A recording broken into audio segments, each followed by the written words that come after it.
ang Diyos. Hallelujah. Hallelujah. There is an anointing here.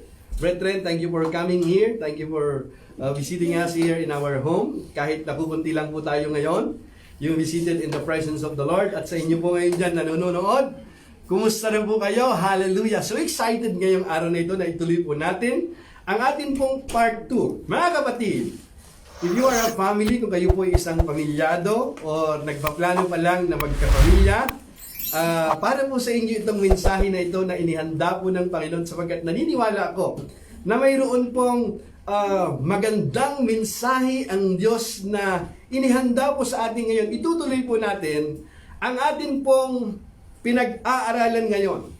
Ang mensahe po natin, paano magkaroon ng kaayusan sa pamilya. Part 2. Alam niyo mga kapatid, paano nga ba magkakaroon ng kaayusan sa pamilya?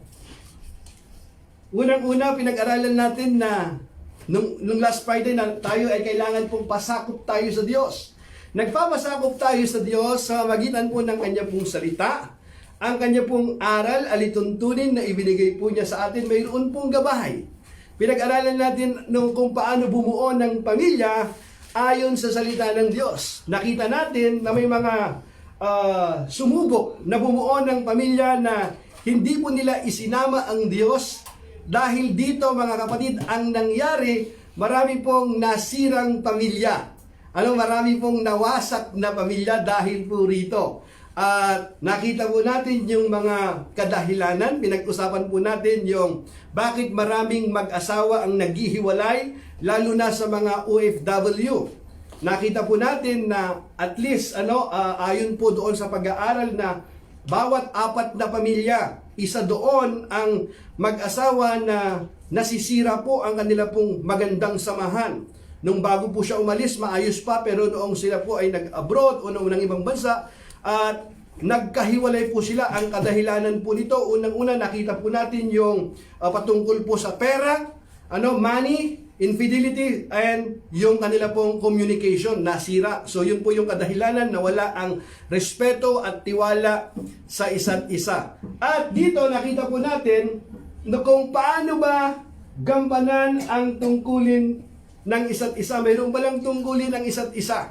Kaya po mga kapatid, ang pinag-aaralan po natin ngayon, paano magkaroon ng kaayusan sa pamilya. Nasa part 2 na po tayo. So, thank you for sharing. Do the watch party sapagkat alam ko po na mayroon pong gagawin ng Diyos ngayon. Paano magkaroon ng kaayusan sa pamilya? Mga kapatid, walang kaayusan ang pamilya kung walang pagkakaisa. Kapag ang pamilya may pagkakaisa, may kaayusan. Simple as that. Walang kaayusan ang pamilya kung walang pagkakaisa. Kapag ang pamilya ay may pagkakaisa, may kaayusan. Kaya nga po mga kapatid, sabi po ng Biblia in 1 Corinthians chapter 1 verse 10, ngayon ipinamamanhik ko sa inyo mga kapatid, kayo'y magkaroon ng lubos na pagkakaisa. Nakita niyo po? Lubos na pagkakaisa sa iisang isip at sa iisang takbo ng kaisipan. So, napakahalaga mga kapatid na sa isang relasyon ay mayroon pong pagkakaisa. Samahan niyo ako sa panalangin. Dakilang Diyos, salamat po sa inyo pong salita na nagbibigay buhay.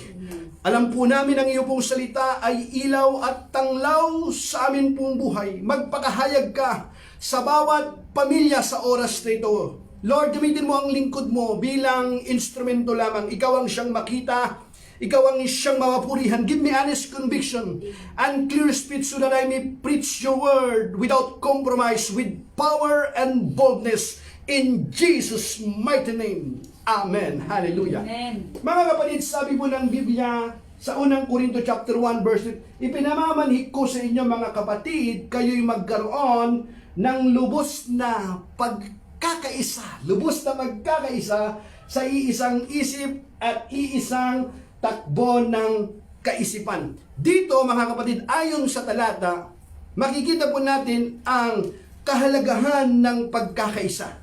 Sapagkat kung walang pagkakaisa, ay walang kaayusan.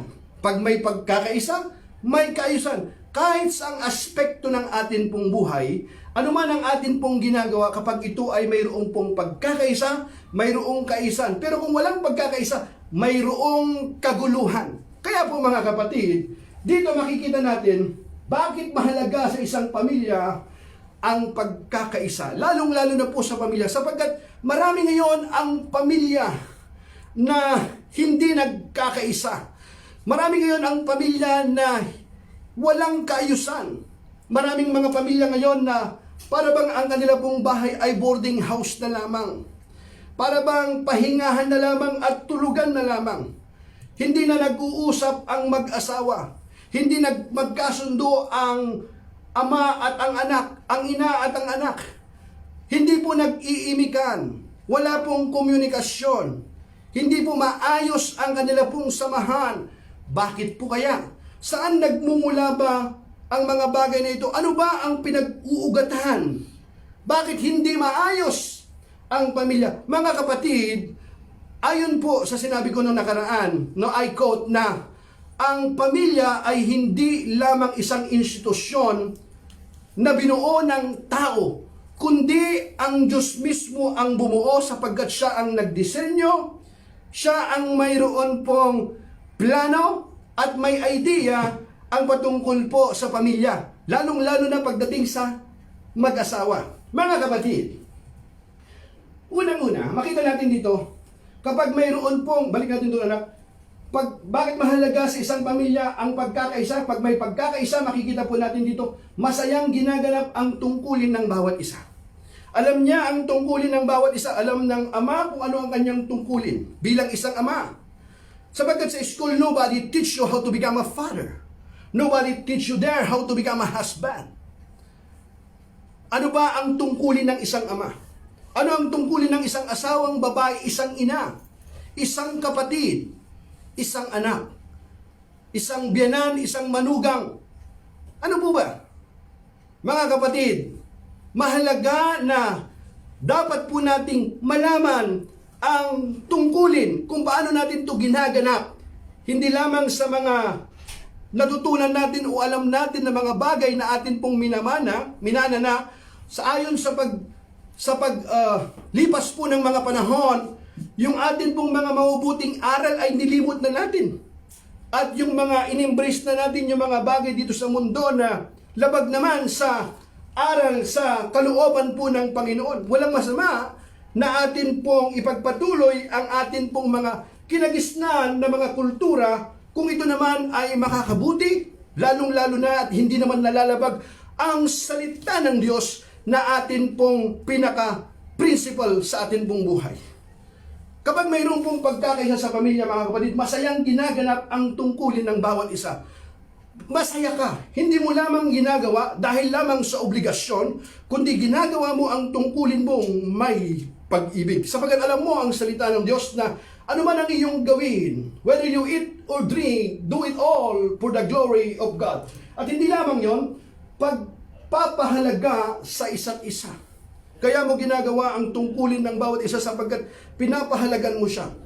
Pinapahalagan mo ang bawat isa. At kung pinapahalagan mo ang bawat isa, nagtutulungan ang isa't isa maging sa mga hamon ng buhay. Hallelujah! Kita niyo po mga kapatid, yung power ng unity, kapag mayroon pong pagkakaisa, mayroon pong masaya mong ginaganap ang iyong tungkulin. At dito lamang mga kapatid, nagtutulungan ang isa't isa maging sa mga hamon ng buhay. Hallelujah! Mga kapatid, isipin niyo po yung nagtutulungan kayo hindi lamang sa mga gawain, kundi maging sa mga hamon ng buhay. Bakit mga kapatid? Higit sa lahat, ang pamilya may matibay na pundasyon sa pananampalataya.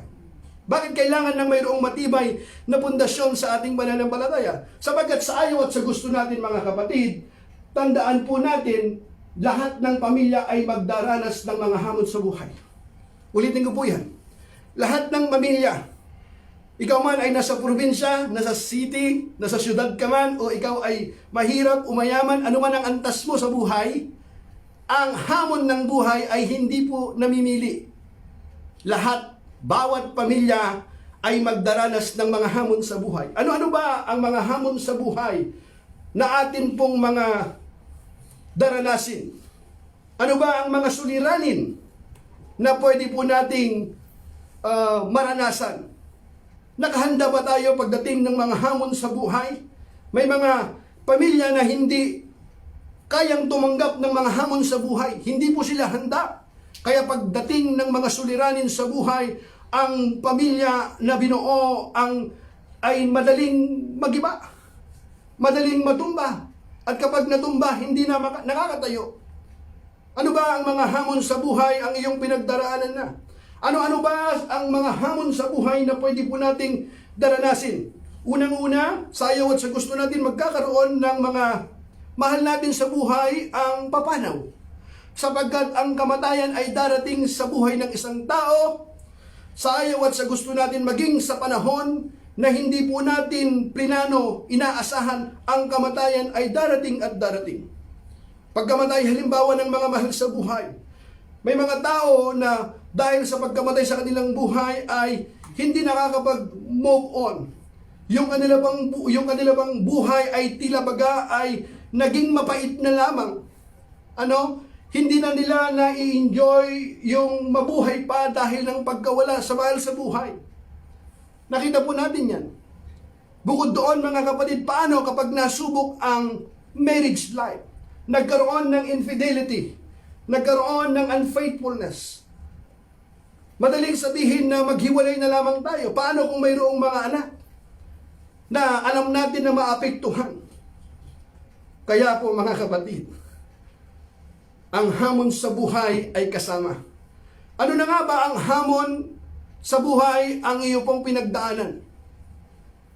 Kung kayo po ay nanonood po sa akin ngayon, at mapikinggan niyo po ang mensahe na ito mga kapatid, gusto ko pong sabihin po sa inyo na mayroon pong plano ang Diyos sa inyo at hindi pa huli ang lahat.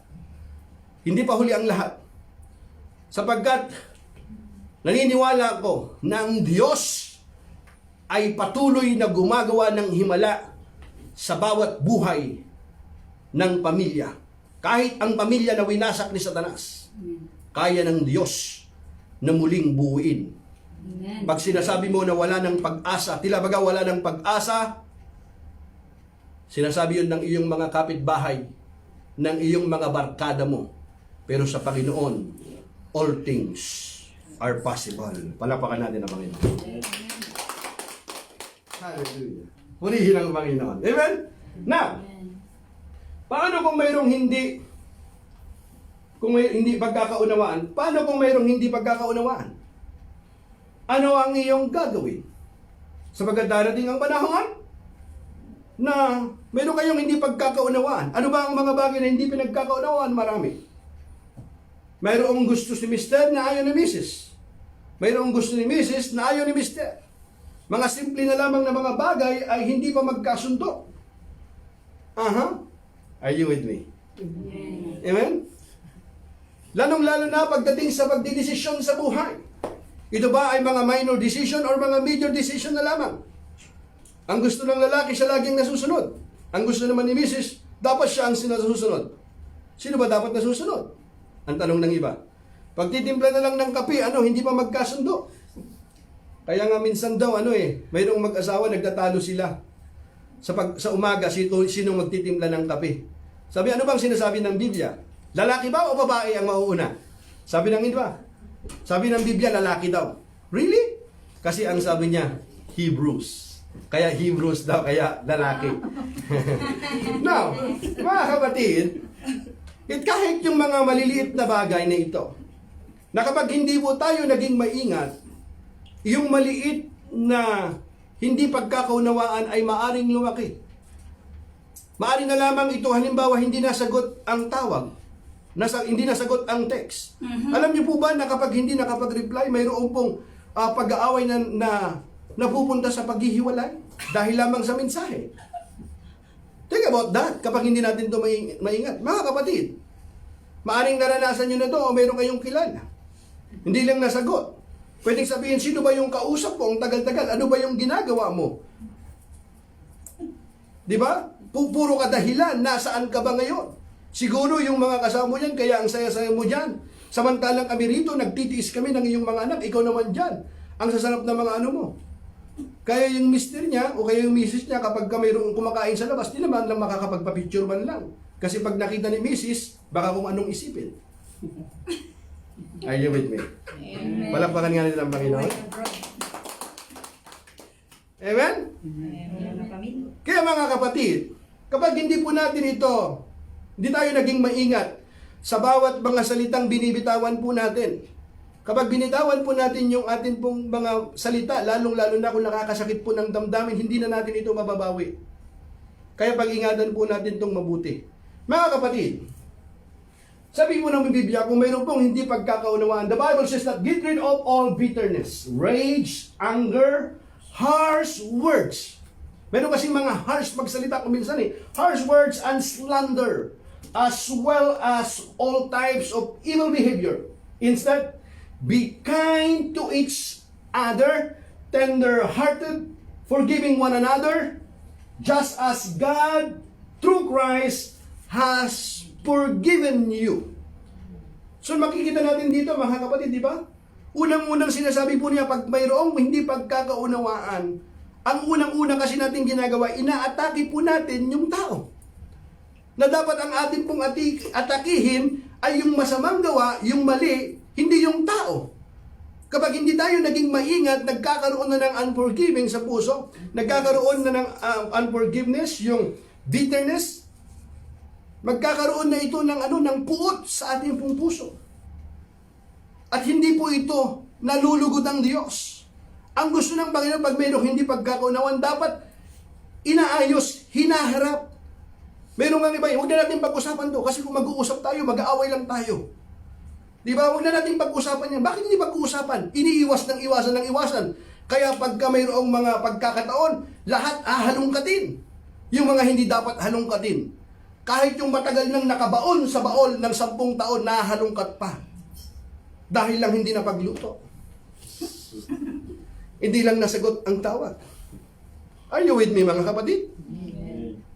At kapag hindi tayo naging maingat, mga kapatid, napupunta ito sa hiwalayan.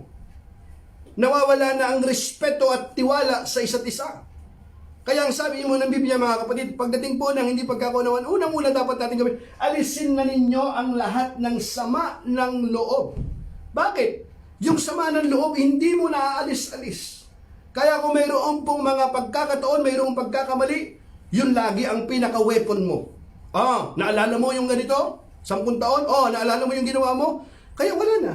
Dahil nagkamaling minsan si Mister, wala na Kapag mayroong mga pagtatalo ng yun na lagi ang ginagamit. Ginagamit yun bilang panglaban. Kaya tahimik na lang si Mister o kaya si Mrs. dahil nagkamali minsan. Pero yung sama ng loob, mga kapatid, dapat alisin. Sabi nga ng Biblia Di ba ganito sinabi niya, alisin na ninyo ang lahat ng sama ng loob. Puot at galit. Hindi niya sinabing hindi ka magagalit. Kasi mayroong pagkakataon na ikaw talaga ay nagagalit. Pwede ka naman magalit na hindi ka magkasala. Sabi ng Biblia, be angry and do not sin. Bakit ka nagagalit? Dahil mayroong dapat kagalitan. Hindi dahil lang mainit ang ulo mo, hindi ka nakakain. May mga tao minsan na ganoon May mga misis na kapag halimbawang mainit ang ulo pag mayroon. Si Mister naman na hindi maiksi ang pangunawa, kaya nag-aaway na. Are you with me, mga kapatid? Amen. Amen. Kaya sabi niya, alisin ninyo ang lahat ng sama ng loob, puot at galit, wag na kayong mambubulyaw. Kasi mayroong misis na mahilig mambulyaw sa kanilang mga mister. Kahit na may mga taong nakakarinig, hindi na binigyan ng kahihiyan ng kanilang mga mister. Alam niyo ang gustong-gusto ng mister mo, hindi yung sabihin mo, I love you, hindi. Ang gusto niya, respeto. Kasi pag binibigay mo ang respeto, gagawin niya ang lahat. Ganon din naman yung babae. Ano ang gustong-gusto niya? Yung tiwala. Kasi pag binigay mo yung tiwala, mga kapatid, gagawin naman lang niya lahat. So mga kapatid, pero dito ang Panginoon. Ganon din po yung mga lalaki. Nasaan yung kape ko? Nasaan yung ganito? Wala kayong linuto. Kaya ang sabi ng Biblia, huwag na kayong mambubulyaw. Sino po ba ang mahilig mambulyaw sa inyo? Paano nagkakaroon ng kaayusan kung bulyawan dito, bulyawan doon? Kaya pati yung mga anak, bulyawan din ang bulyawan din. Bakit? Yun ang nakikita Amen. Amen. Sabihin mo natin, huwag na kayong mambubulyaw. Huwag na kayong Sabihin mo sa iyong katabi, huwag kang bulyaw ng bulyaw. Ayan. Sinabi niya yan, di ba? Hindi ko naman sinasabi, nabasa ko lang. Huwag na kayong mambubulyaw, manlalait at mananakit ng damdamin ng kapwa. Nilalait natin kasi minsan eh. Sino yung nilalait natin? Pinakasalan mo. Di ba? Tapos nilalait mo. Kapatid ng iyong misis o mister mo, nilalait mo. Nanay o tatay ng iyong misis o ng mister mo, nilalait mo. Hindi kalooban ng Panginoon yan, mga kapatid. Hindi ka dapat nang lalait. Sabi niya, huwag na kayong manlalait at mananakit ng damdamin ng kapwa. Di ba? Kaya hindi nagkakaroon ng kaayusan sa isang pamilya. Bakit? Kasi nananakit ng damdamin. Hindi tayo nagiging maingat sa binibitawan nating salita. Sabi po ng Biblia, kapiraso itong dila nating ito. Pero yung kapirasong ito, mga kapatid, para siyang mayalintulad mo daw sa sansa-inan. Sa isang maliit na apoy, nag-umpisa yung maliit na apoy, ay nasusunog ang buong kagubatan. Think about that, mga kapatid. Kaya bago ka magsalita, isipin mo muna kung ano yung sasabihin mo. Yung sasabihin mo ba ay makakatulong, nakaka-encourage, o baka mamaya poison. May mga ganun eh. Hello? Di ba mga kapatid? Amen. Mananakit ng damdamin ng kapwa. Huwag, sabi ng Biblia. Sa halip maging mabait kayo at maawain. Hallelujah. Mabait at maawain. Hindi lamang yan, magpatawad kayo sa isa't isa. Tulad ng pagpapatawad sa inyo ng Diyos dahil kay Kristo. Alam niyo mga kapatid, para madali mo maunawaan yung kapwa mo o yung asawa mo, paano ka ba inuunawa ng Diyos? Paano ka ba tinitingnan ng Diyos? Paano ka ba tinitingnan ng Diyos? Ganun mo tingnan yung kapwa mo at makita mo. Magkakaroon ka ng compassion. Ay, ako rin pala pinapatawad ng Panginoon. Ako rin pala inuunawa ng Panginoon.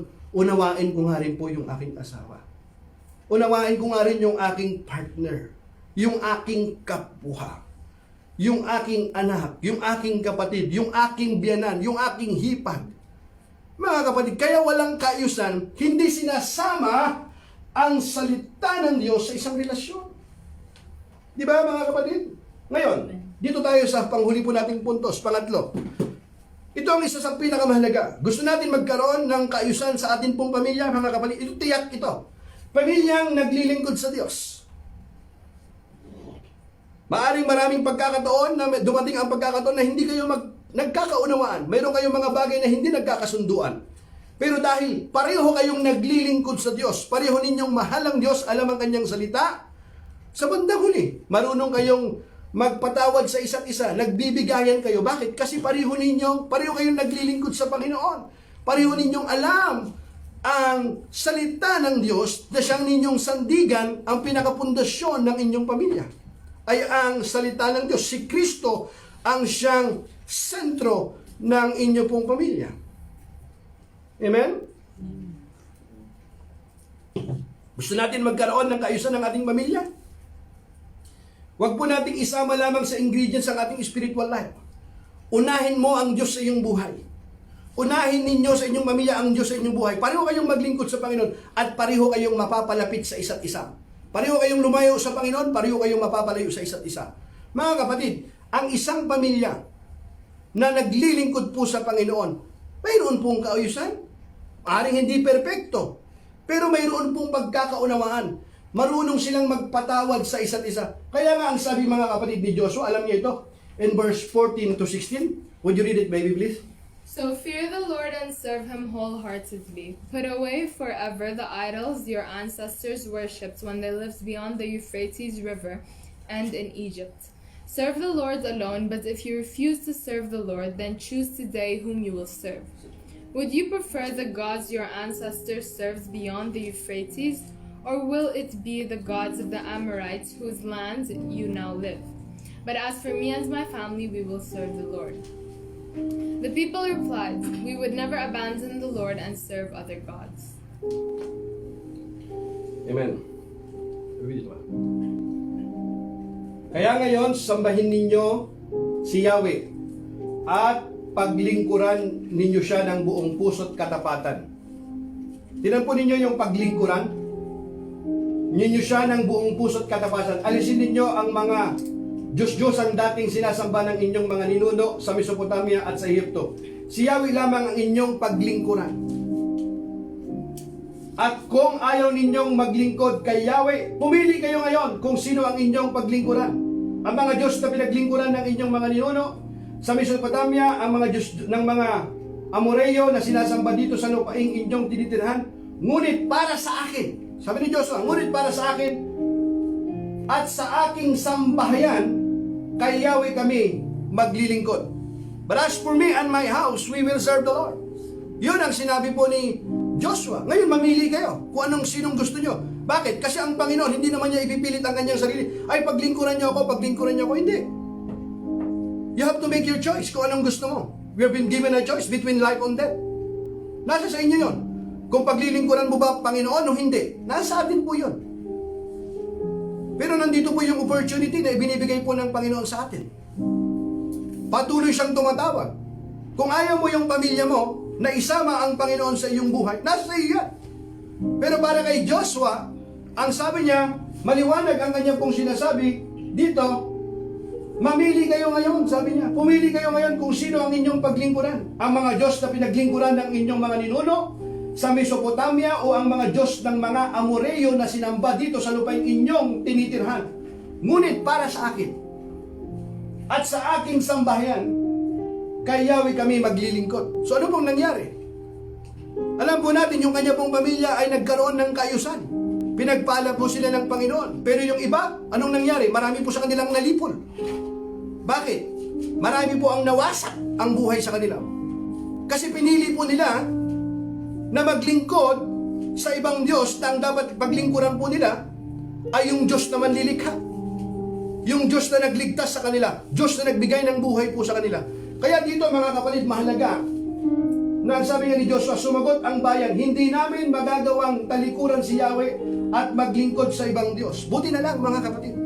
Mayroon pong sumunod, mayroon pong nakinig. At yung mga nakinig mga kapatid, sila nga ay nagtamasa ng mga pagpapala na hinihanda ng Panginoon. Nangangahulugan ba na wala ng mga suliranin, wala ng hamon sa buhay? Mayroon pa rin.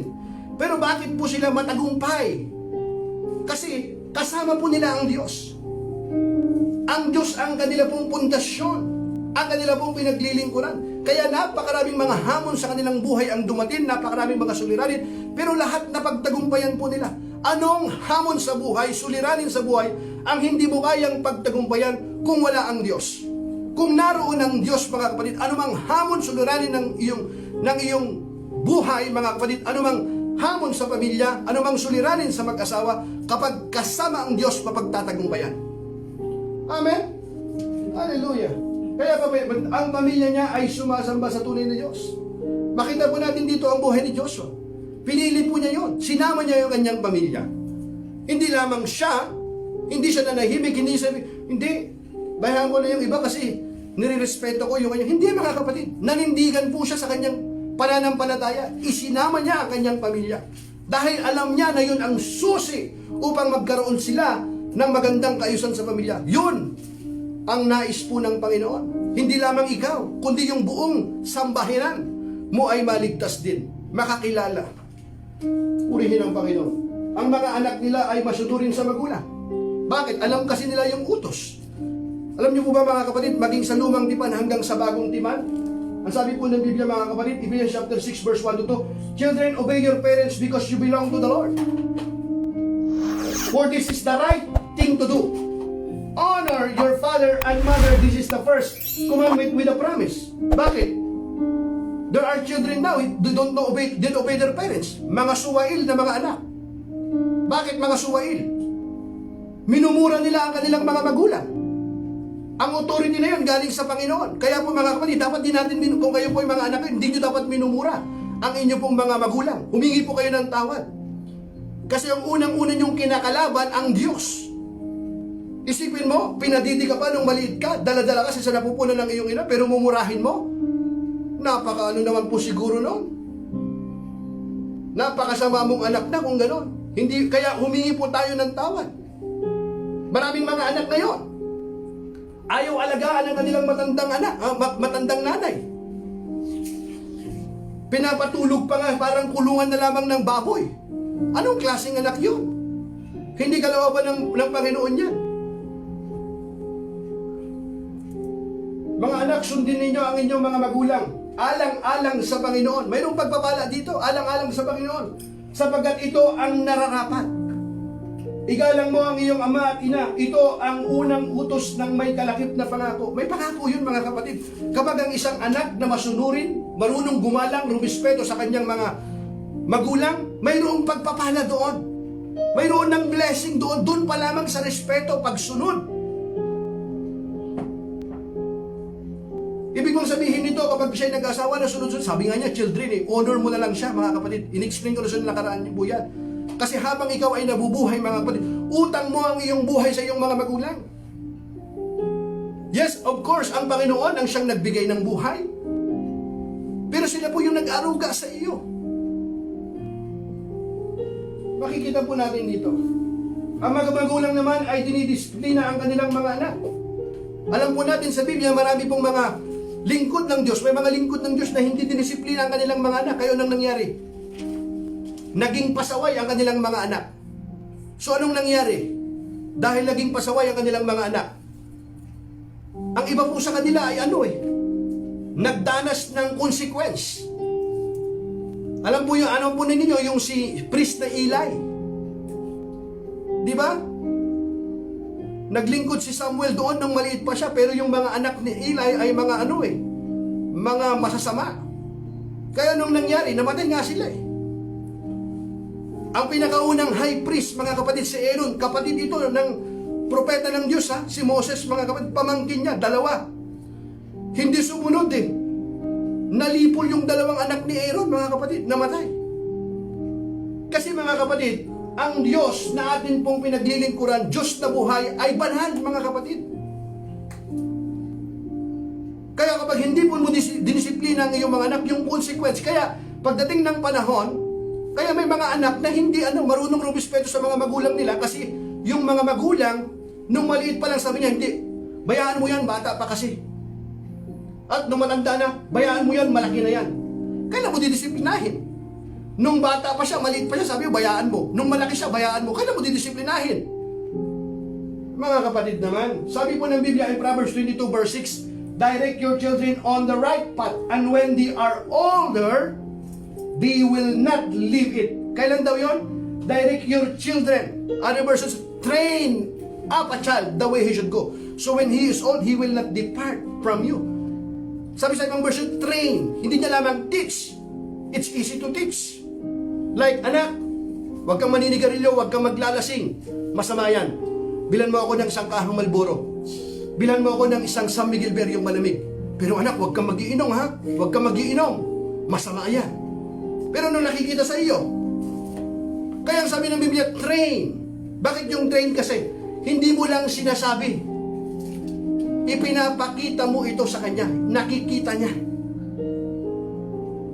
Mayroon pong nag-uukol ka ng panahon, ng oras, ipinapakita mo. You set an example. That's why you train. It take time to train. Amen, mga kapatid? Amen. Ituro sa bata ang daang dapat niyang lakaran, at hanggang sa paglaki, hindi niya ito malilimutan. Bakit? Habang maliit pa siya, tinuturuan mo na. Hindi pinababayaan mo. Maraming mga magulang ngayon, ipinagkakatiwala na lang sa mga katulong. Kung ikaw ay mayroon kang pangbayad sa katulong. Iba naman, ipinagkakatiwala na lamang sa school. Sa school naman, minsan ang tinuturo sa school, galing ka daw sa unggoy. Ang tao galing sa unggoy. Kaya kung magpa-heart transplant sila, dapat sa unggoy sila magpa-heart transplant. Sipin mo, yung tinuturo minsan Taong Java daw, taong Peking. Kita mo yan? Saan nagmula yung na yan, yung aral na yan? Kaya ituro mo, mga kapatid, na tayo ay lilikha ayon sa wangis ng Panginoon, fearfully and wonderfully made. Sabihin natin sa mga anak nyo, anak, hindi ka galing sa unggoy, hindi, lalong-lalong hindi ka mukhang unggoy. Mga cute naman yung mga unggoy, chimpanzee, mga gorilla, kung gusto mag-alaga, mga cute yan Pero sabihin mo, yung tao galing doon, huwag mong ituturo yan, manindigan ka sa aral ng salita ng Panginoon. Di ba? Kaya ituro mo. May mga magulang naman talagang tinuturuan yung kanilang mga anak. Pero may mga anak naman salbahe. Wala ka na magagawa doon. Ang mahalaga, ginawa mo yung part mo. Pero pag ginawa mo na kayo ay naglilingkod sa Panginoon, pagdating ng panahon, hindi pabayaan ng Panginoon yun. May mga anak ka nakatapos ng pag-aaral, mataas ang pinag-aralan, wala namang respeto, walang kwenta. Useless yun, mga kapatid. Hindi marunong rumespeto sa kanilang kapwa. Hindi marunong gumalang. Kaya nga mas mabuti pang hindi na sila nakatapos ng kanilang pag-aaral kung mayroong respeto at marunong gumalang. Hindi sila babayaan ng Panginoon. Kaya yung tungkulin na pinagkaloob sa atin ng Panginoon na dapat nating gampanan, huwag nating ibibigay sa iba. Gampanan po natin. May mga nag-asawa na umaasa pa sa kanilang mga magulang hanggang ngayon. Yes, pwede kang humingi ng tulong pero huwag kang uasa. Tumayo ka sa sarili mong mga paa. At panahon naman kung pwede kang makatulong na tulungan mo naman ng iyong mga magulang. Amen? Mayroong mga nakaasa pa ayaw magbanat ng buto. Hello, mga kapatid. Amen. Discipline your children while there is hope. Otherwise, you will ruin their lives. Kita nyo yan? Di ba? Ituwid mo ang iyong anak habang may pagkakataon pa. Kung hindi, ikaw na rin ang nagtulak sa pagkawasak niya. Bakit? Kasi yung mundong ito, pasama ng pasama eh. Bakit? Ang mundong ito, ang itinuturo ng mundong ito, mga kapatid, standard ng mundong ito, hindi ayon sa kalooban ng Panginoon. Hindi basta ganito, okay lang yan. Di ba itinuturo ng mundong ito? Magsama muna kayo, wag muna kayong magpakasal. Kilalanin nyo muna ang isa't isa. Kasi mamaya sa bandang huli, magsisi kayo. Mayroong mga magulang, di ba pinapayagan ang kanilang mga anak. Nagsasama pa sa isang bubong, hindi kasal. Hindi kalooban ng Panginoon yan. Bakit? Tanggap ng mundo, tanggap nyo na. Mga magulang, mga kapatid, hindi ko po hangarin na makasakit ng damdamin ng mga magulang. Pero wag po nating pabayaan ng ating mga anak na nagsasama na hindi kasal, hindi kalooban ng Panginoon yan. Ang sabi po ng Biblia, ituwid mo ang iyong anak habang may pagkakataon pa. Kung hindi ikaw na rin ang nagtulak sa pagkawasak niya. Hindi dahil tanggap ng mundo ay tanggap na ng Diyos, hindi.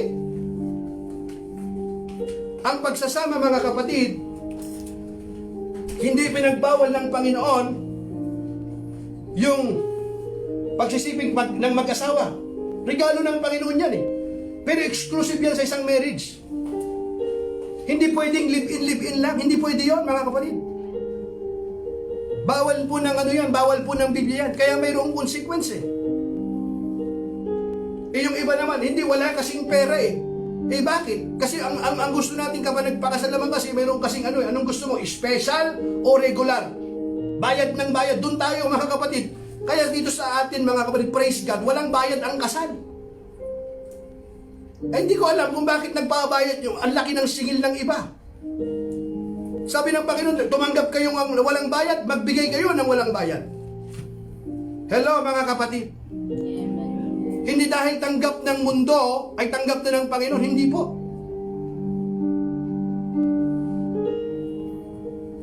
Children are a gift from the Lord. They are a reward from Him. Gift ng Panginoon yun, pero may mag-asawa, hindi eh. Aksidente kasing nabuntis yan. Hindi namin ito plinano eh. Aksidente lang. Pwede niyong isipin aksidente. Pero plinano ng Panginoon yun. Hindi aksidente yun. Yung children na yun, hindi mo dapat ipalaglag. Kaya bawal yung pagpapalaglag, yung abortion. Masama yan eh. Pagpatay yan sa pinapatay mo yung bata. May karapatan yan, buhay yan eh. Mayroong rights po yung bata na yan. Bawal po ng Diyos yan, mga kapatid. Siguro mayroong exception kung ang buhay ng isang magulang ay na-endanger na ang buhay ng magulang. May exemption siguro yon. Pero dahil hindi lang siya normal, ganon, ipapatayin mo na, hindi kalooban ng kaya kung mga kapatid, kung tayo po ay nagkaroon ng abortion, ihingi po natin to ng tawad sa Panginoon. Pagsisihan po natin ito. Huwag natin pong gagawin yon. na pag nabuntis, hindi paano na yung pangarap ko. Kung ayaw niyong alagaan mga kapatid, maghanap kayo ng may mga mag-aalaga. Pero hindi po natin dapat yun papatayin. Alam niyo po ba kung paano yung nilalaglag yun? Kung paano ginagawa yun? Sipin mo yung mga buto, yung mga puso, isa-isa, makikita mo. Pandaraya ng ano yan, ng mga nagkakapera lang sila eh. 50 million lang ang dollars ang kinita na lang, kung sa Amerika nga lang, ilang milyon ang kinita nila dyan eh. Taon-taon, every year. Salamat naman sa atin sa Pilipinas, hanggang ngayon, bawal yan. Pero maraming mga mga nagkakapera. Kaya kung tayo po ay nangihilot tayo, magsisi po tayo, kasalanan po sa Diyos yan. Kung babasahan mo po yung Biblia, nung si Moses ay yung panahon ni Moses, yung mga bata, dumalaki yung mga yung mga Israelita, malalakas. Nakita ng mga paraon, yung mga tauhan niya. Sabi niya, kapag lalaki, ang gawin mo, patayin ninyo.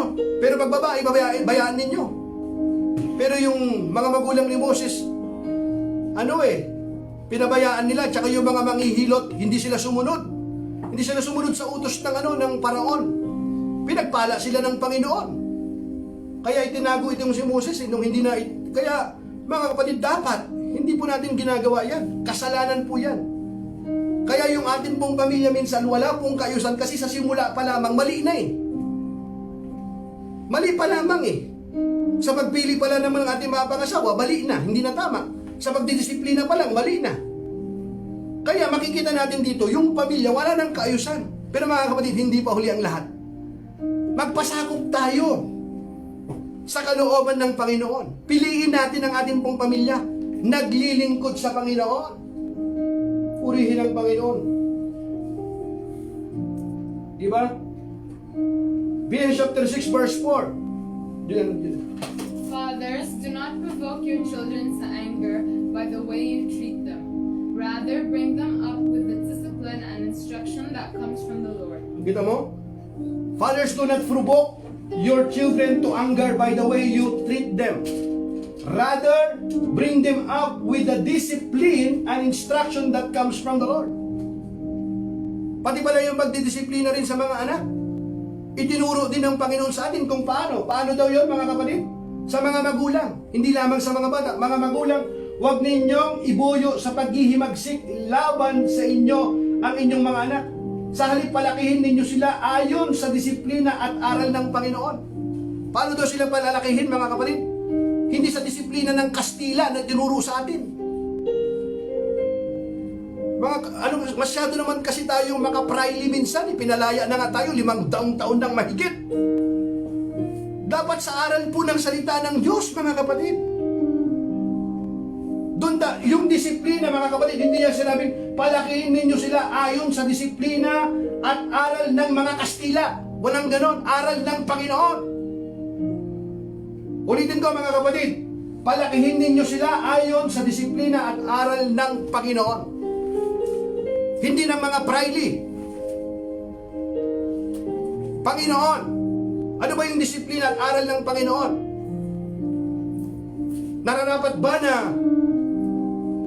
kapag isang pagkakamali lang ay paano tayo mambulyaw, manakit sa ating mga anak? Hindi dapat yun. Mayroong tamang paraan kung paano mo siya papaluin din. Hindi naman ipinagbawal ng Panginoon, pero hindi yung sobra-sobra na. Dahil nagkamali lang, gusto mo lang yung grade ay mataas.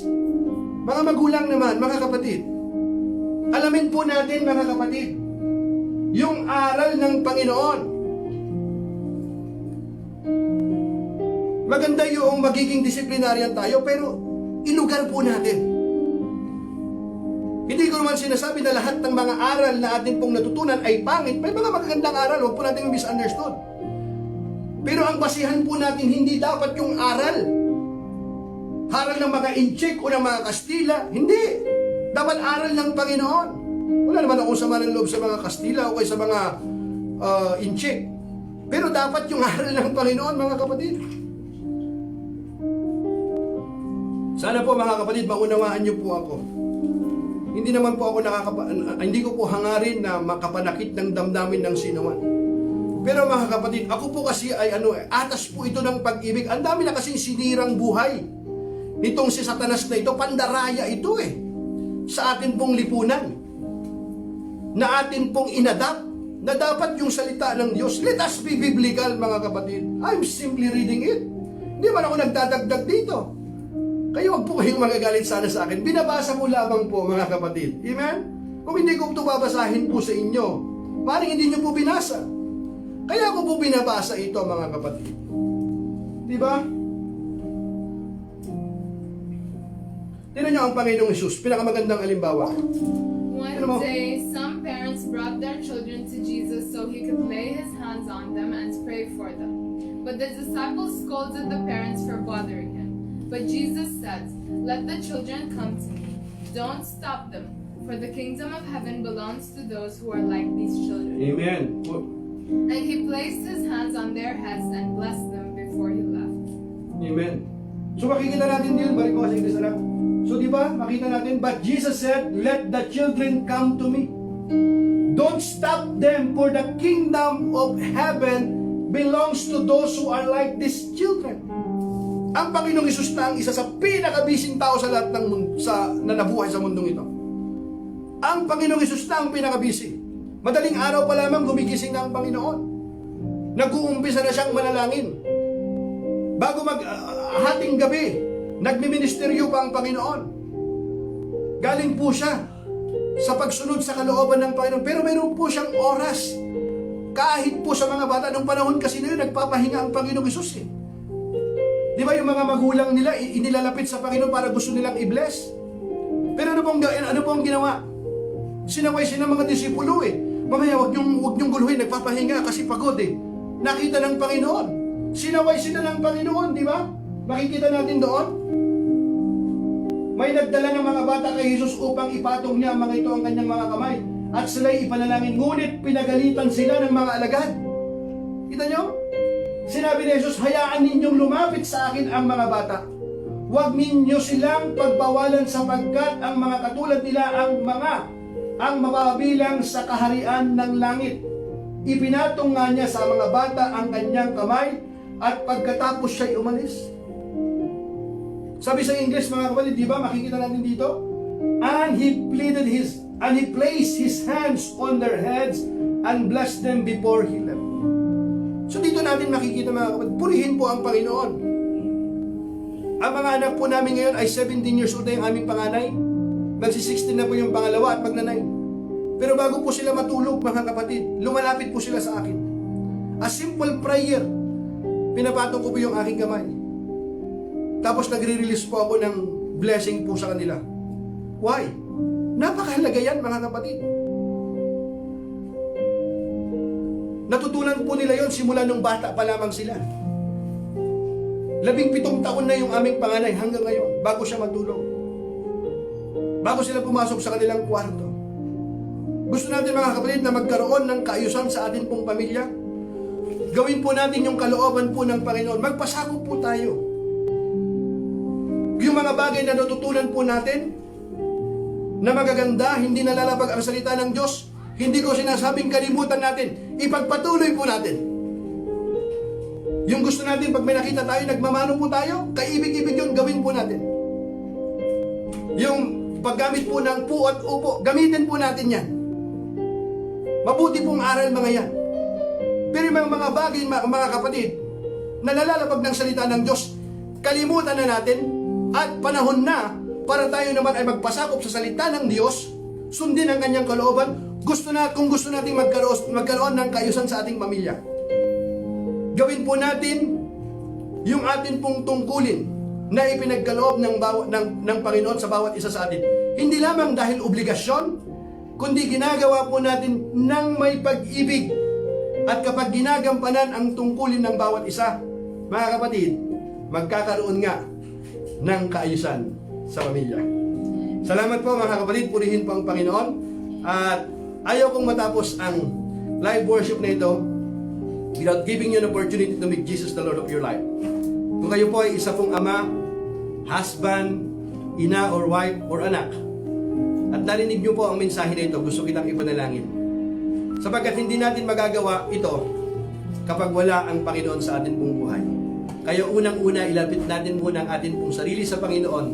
At kapag kasama natin ang Panginoon, kahit akala natin mahirap, kapag kasama natin ang Panginoon, sabi po ng Biblia, you can do all things through Christ who gives you strength. Sabi po ito na nagmumula sa puso. Dakilang Diyos, Ama naming nasa langit, sinasamba ka namin. Pinupuri kita, pinapasalamatan kita. Sa oras na ito, humihingi ako ng tawad sa aking mga pagkukulang, pagkakasala. Pinagsisisihan ko ang aking mga kasalanan. Pinaniniwalaan ko, ikaw nga Panginoong Hesus ay namatay sa akin sa krus ng Kalbaryo para bayaran ang lahat ng aking kasalanan. Sa oras na ito, Panginoon, tinatanggap kita, kinikilala kita bilang aking Panginoon at tagapagligtas ng aking buhay. Marami pong salamat sapagkat sa pamamagitan ng iyong kamatayan sa krus, nagkaroon nga ako ng kapatawaran at kaligtasan. Ikaw ay namatay at muling nabuhay at ikaw ay babalik para sa akin. Panginoong Hesus, sa oras na ito, maghari ka sa aking buhay. Banal na Espiritu, puspusin mo ako sa oras na ito. Tulungan mo ako, Panginoon, makalakad sang-ayon sa iyong kalooban. Ganon din, Panginoon, gawin ko ang tungkulin na ipinagkaloob mo sa akin, sa aking pamilya, ayon sa iyong kapurihan. Ito ang aking dalangin na nagmumula sa puso. Marami pong salamat sa iyong pagpapatawad, sa iyong pagliligtas. Ito ang aking dalangin sa pangalan ng aming Panginoong Kristo Jesus. Amen and amen. Hallelujah. Purihin po ang Panginoon. Kapatid, yan po ba ay pinanalangin mo na nagmumula sa puso? Kahit gaano kaiksi, kahina ang panalangin na yan, kapag yan ay ginawa mo na nagmumula sa puso, narinig ng Diyos ang dalangin mong yan. Alam mo mga kapatid, ako po'y natutuwa sapagkat yan ang pinakamagandang desisyon na ginawa mo sa iyong buhay nang tanggapin mo sa Jesus bilang iyong Panginoon tagapagligtas. Ngunit higit na natutuwa sa iyo ang Diyos kasama ang kanyang libu-libong mga anghel na nagkakasiyahan ngayon. At upang ikaw ay lumago sa iyong pananampalataya, umpisan mo sa pananalangin at pagbabasa ng kanyang salita, umpisan mo sa aklat ng John. At kapag pwede nang mag-church, make sure mag-ukol ka ng panahon, go to church at ipamalita mo ang kabutihan, ang pagliligtas na ginawa ng Diyos sa iyong buhay. Pamalita mo sa iyong mga kaibigan, lalong-lalo na sa iyong mga mahal sa buhay, and your life will never be the same again. Muli po mga kapatid, would you stand up to receive the blessings of the Lord? Dakilang Diyos, amin pong ipinapanalangin ang aming pong bayan. Patuloy mong pagalingin ang aming pong bansa. Pagpalain mo ang mga namumuno, bigyan mo sila ng karunungan na nagmumula po sa inyo. Ganoon din po, Panginoon, ang aming pong mga kababayan, Panginoon, na mayroong karamdaman, mayroong mga suliranin sa kanila pong pamilya. Panginoon, gumawa ka ng himala, kumilos ka sa oras na ito, katagpuin mo ang kanilang pangailangan. At pag kumilos ka sa puso ng mga mag-asawa, Panginoon, na mayroong sama ng loob na magkaroon ng kapatawaran sa isa't isa. Ganon din ang mga anak na hindi na iniimikan, hindi na tinatawagan ang kanilang mga magulang. Panginoon, sa oras na ito, muli, Panginoon, na dumadalangin kami ng mayroon ng pagkakasunduan, pagkakaunawaan, pagpapatawaran, at ang pagsasama, Panginoon, na noon ay malayo ang loob sa isa't isa. Muli, Panginoon, magkakaroon, Panginoon, ng kaayusan, magkakaroon ng reconciliation, at nandoon, Panginoon, ang respeto at tiwala at pagmamahalan sa isa't isa. Kaya, Panginoon, nagpapasalamat kami sapagkat Ikaw, Panginoon, ang amin pong sandigan. At kung Ikaw ang pundasyon ng isang pamilya, anumang gawain ni Satanas na wasakin ang pamilyang ito, mabibigo lamang siya sapagkat, Panginoon, kami ay mananagumpay na. Could you raise your hand to receive the blessings of the Lord? Now to the King of Kings and Lord of Lords, mighty God, everlasting Father, and Prince of Peace. And now because you put God first place in your life and you continue to live a life worthy of the calling and obedient to His word. Right now in the name of Jesus, I speak favor. I speak breakthrough. I speak healing, deliverance. Receive it by faith. Now I bless you in the name of the Father, of the Son, of the Holy Spirit. Amen and amen. Hallelujah. Maraming salamat sa inyong pagpagsama. At muli, we love you and we're praying for you. God bless you.